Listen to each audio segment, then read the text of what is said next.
Bon, alors dans cette deuxième semaine du retour de couche, on va parler de la datation. Comment dater une grossesse quand on ne sait pas quand elle a commencé, n'est-ce pas? Alors, premièrement, nous forcément, on a fait le test de Clearblue. Vous savez, le fameux Clearblue, comme ça. Ça, c'est génial parce que ça nous donne une première indication. C'est-à-dire que on était au courant de rien. Moi, j'étais malade comme un chien depuis déjà 3 semaines. Et je pensais vraiment que j'allais mourir parce que je vomissais mes tripes et j'étais incapable de faire quoi que ce soit et je dormais tout le temps. Eh bien, quand on a fait le test et qu'on a vu que c'était 3+, parce que le test Clearblue affiche tout en lettres, du coup, je me suis un peu rassurée. Je me suis dit, ah d'accord. Donc, c'est pas lié à une maladie qui est en train de me tuer à petit feu. Et puis surtout, je me suis dit, yay, euh, yay, yay, je vais encore être enceinte alors que j'ai même pas fini de récupérer de cette autre grossesse. Mais tout va bien, ok? Happy face. Donc ça, première technique, le test Clearblue, il est franchement génial, même s'il donne une indication qui au final n'est pas plus précise que ça. Parce qu'une fois que je sais que c'est plus de 3 semaines, j'en sais pas plus en vrai. Donc, deuxième indication, la prise de sang. La prise de sang, elle va vous donner une certaine indication dans le sens où elle va mesurer le taux de HCG dans le sang et que ce taux-là, en fonction de l'âge de la grossesse, va être plus ou moins élevé.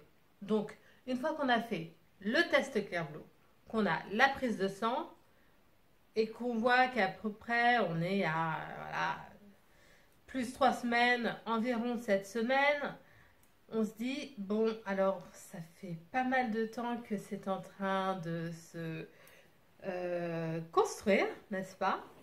De s'épanouir, de bloom in my body.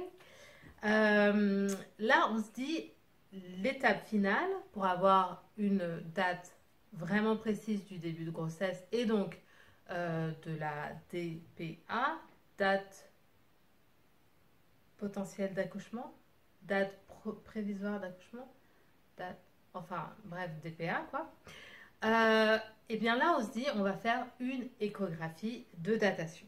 Je vous laisse voir en image ce que ça donne. 8 semaines, donc ça veut dire que la date du terme est prévue quand? Ça, je vous calculais ça tout à l'heure de tête, je suis pas très bien. D'accord, moi non plus. Quand il fait 3 cm, 78 à peu près. Ok, voilà, c'est tout petit.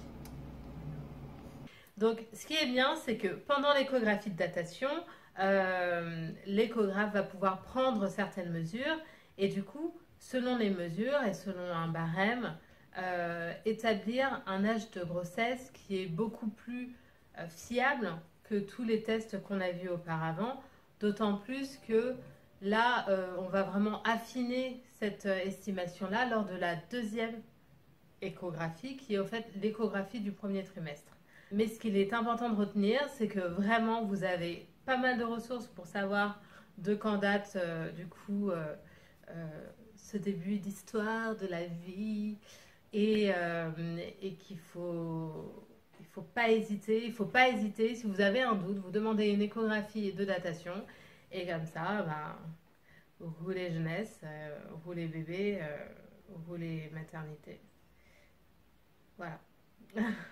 Donc, moi, je vous dis à plus tard. Maintenant qu'on sait à peu près l'âge de la grossesse, je vais pouvoir enfin donner des semaines à cette autre série de vidéos. Et j'ai hâte de vous retrouver pour plein d'autres sujets merveilleux concernant la grossesse, le retour de couche, les bébés, les parents, le papa, la maman, le frère, la soeur. Enfin bref, tout quoi. Allez!